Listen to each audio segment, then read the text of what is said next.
Nasakit po yung dito ko. Okay. Nag-send po ako ng x-ray sa staff nyo. Okay. Ano po ba nangyari sa atin? Dati po, na-aksidente po ako 10 years ago. Ito po yung tumamak sa motor. Mm. Papakita ko po yung Pero ito, hindi mo na to problema ngayon. hindi po. Ito na. Ito po. Pero ito, sumakit din ba yan nung nadisgrasya ka? Naramdaman mo rin ba yan? Hindi po. O ano yung recent lang na kailan mo siya naramdaman? Yung bago lang no, ano? Kailan? 3 araw, 5 araw? Hindi po. From ano po 2019. Ah! Nagpagamot na po ako. 2019, ano na ngayon? 2025. Oh, 2096 years na yan. Hindi ibig sabihin, ang tawag na rito, chronic. Pag ganun katagal, 2019. Sure ka? Opo, gumagapang po papunta dito minsan. Papunta Oh, dito. pati tago sa ano, tago sa dibdib. Tapos Okay. dito. So, anong sa tingin mong nagpasakit noon, 2019? Ano bang nagawa mo noon? Nadulas ka ba? Nalaglag ka sa kung saan-saan? Or Wala po kung ano. pero, nakakamove ka naman ah. Opo, nagpupunta rin ako sa gym. Saka Oh. bigla na lang nagparamdam na sumasakit. Punta dito. Okay. Kailan yung recent? Yung kailan siya sumakit? Ngayon. Isang buwan? Masakit po ngayon. Hindi, kailan mo nga huling naramdaman? Kasi ang tagal na noong 2019. Palagi yung ano. Palagi lang? Oo, palagi. Bakit ka pa nag-gym? Dapat pina-check mo muna kasi, Hindi, nagpagamot na po ako doon. Hindi po nila nagamot. kaya nga, ba't ka nag-gym? Kasi nga, magkakaroon ng madadagdagan yung compression. Dapat ma-explain sa inyo yan eh. Kailangan talaga ma-explain sa inyo kasi madodouble damage yan. Kung way back 2019 na palagi lang nandyan, hanggang ngayon, 2025, matatapos na naman yung 2025, nandyan lang siya, still, kumbaga, ayan parang meron talaga, hindi nawawala. Nagpagamot ka, pero hindi rin talaga nawala. Ngayon, nagpa-x-ray ka man lang. Oo. Okay. Andun sa- Sige, tignan ko. Talaga namang matibay talaga to si Bossing. Oh. Ayan. Sa'yo to. Sa akin ho yan. Okay. Ngayon, ang lumabas dito is tumabingi. Oo, mas baba na yung iba. Opo. Tignan mo. Nasa baba pa yung iba. Tignan natin. Sa ibang bansa. Opo, sa... Kaya yung- pala eh. Kaya pala oh. May mga ibang explanation siya na iba rin yung Okay, clinical impression diagnosis. Okay, your condition is derived from a variety of sources, including the consultation and discussion of your health history with your doctor, any orthopedic and neurological examination, range of motion examination, postural examination, and the radiographic examination. Okay. Generally, a patient can trace her present condition back to past injury, which is their mode of onset using ICD codes. Your doctor has reduced your condition to 5 different categories. 1. Mode of onset condition, accident, falls, etc. 2. Global postural displacement. Baka sabihin nyo, naggagawa kami ng ganito yung sa UK. Yan, may lining para talaga masundan. So, ayan, base rito, yung lining dito sa right, yan, pag ganon, pa left, kita mo hindi na siya magtutugma. Dito, tugma pa siya, magkadikit pa siya. Pagdating diyan, bumubuka. Condyloboscoliosis, dextroscoliosis, yan lang naman tawag yung scoliosis. Basta mga deviated. Katulad yan, hanggang baba, possible scoliosis ang tawag dito.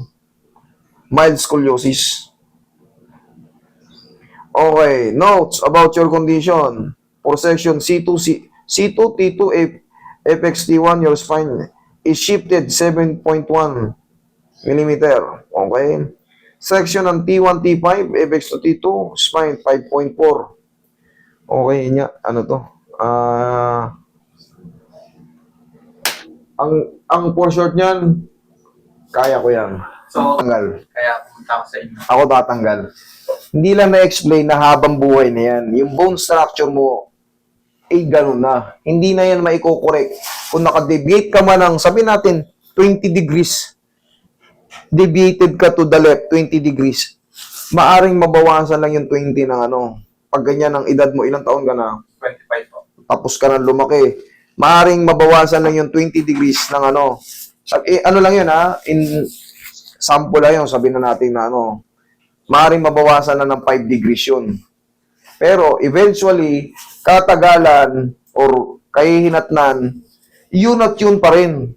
Ang gagawin lang dyan is i-reset lang yung mga joint mo para mawala yung pain na yan. Ang maganda dyan, pag na-adjust yung tinatawag na facet joint, costal facet, marirelease yung mga ipit sa ano mo, sa spinal nerve. Kaya, kung magtataka ka, tumutulay kung saan-saan, tumutulay. Yun yung tinatawag na discompression. Dahil nga sa deviation ng ating mga vertebral body. Okay? Pag nagkaroon ng deviation, magkakaroon ng compression sa disc. Pag nagkaroon ng compression sa disc, tutulak yon para ipitin naman yung tinatawag nating spinal nerve. Ang pinakamasakit na maiipit yan yung spinal cord. Buong katawan mo para kang manghihina. Okay? Relax lang. Pero yan sa'yo, wala yan. Tayo. Kaya natin yan. Thank you po.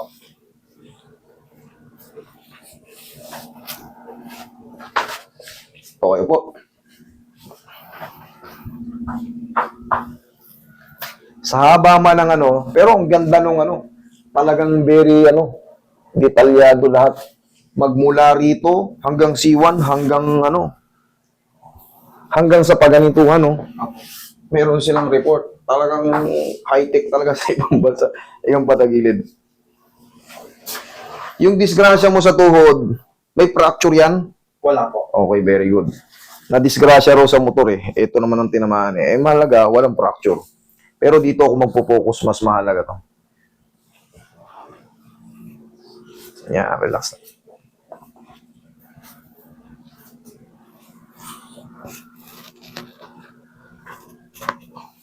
Kabilang side.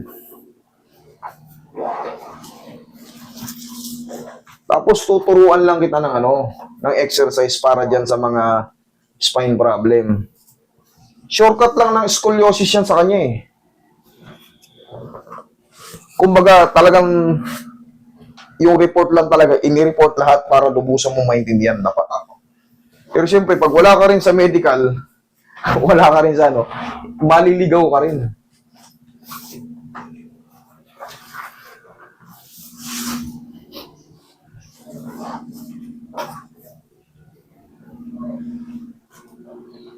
Relax lang.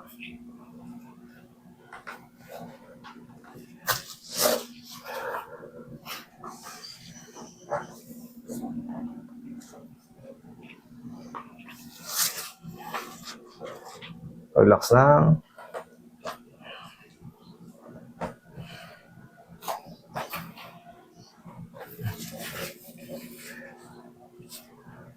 Relax lang.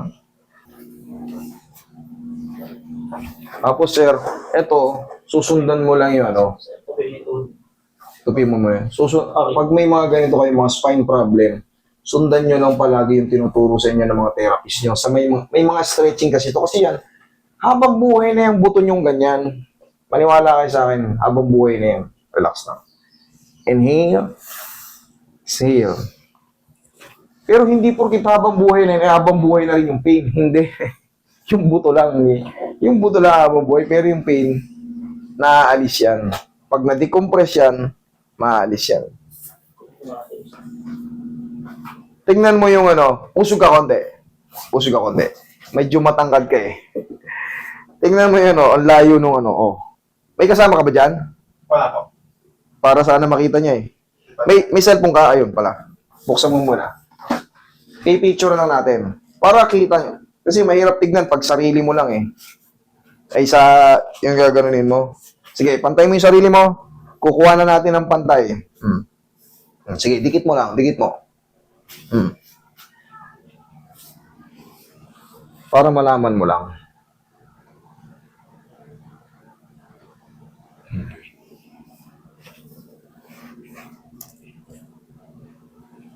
Iusog mo yung balakang yung konti. Yan, para pantay na pantay ha, konti lang. Yan. Ano sa tingin mo? O ipantay mo, basta ipantay mo yung sarili mo. Okay na? Patay na po. Patay na, o. Tingnan mo ha, kukunan ko lang ha. Para malaman mo.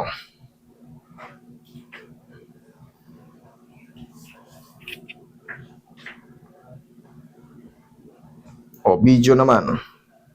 Para walang daya. Ikaw nang bahalang mag-estimate. Pagdidikitin lang natin, ha? O. Yan. May. O, sino lamang? O, okay. Dito naman. Dito naman sa baba. Ito, konti lang. Pero siyempre, hindi po. Tsaka may report na rin dun, eh. Opo. Nakaganon, eh. Dito, magre-reflect yan sa baba. May report na rin naman yung hospital dun sa UK. Kahit hanggang dyan sa may junction mo dyan sa may ano, di ba? Opo. Kita mo yung lining ng green tsaka red. Pero, kaya nating baguhin yan. Basta dito, konti lang, kaya nating ito yung mahaba, takin din natin.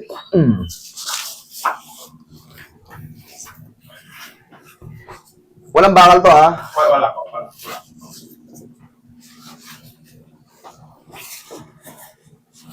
Relax lang.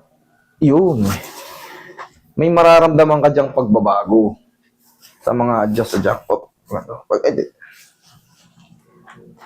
Ipantay mo ulit. Sige, higang pantay. Yan, tignan mo muna. Sarili mo. Kumbaga, patay ka na. Kukunan natin ulit.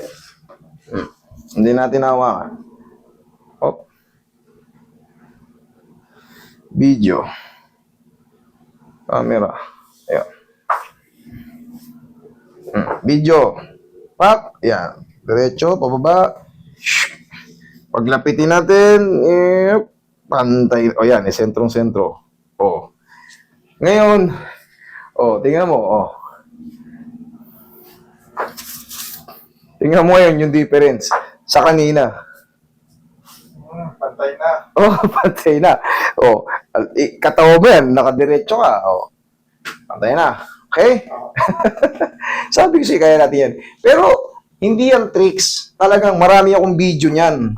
Marami akong video niyan na magpapatunay talaga na naaapektuhan yung lower, yung pinakababa natin pag mayroong spine problem. Mas marami pang ang lalayo ng mga sukat. So ito, ang tawag dito, mild scoliosis to, eh. Last. Shoot. Relax lang.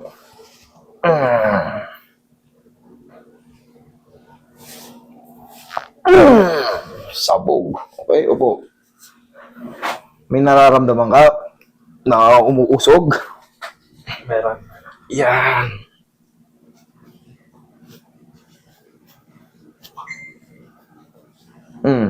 Ngayon, obserbahan mo yung katawan mo ngayon.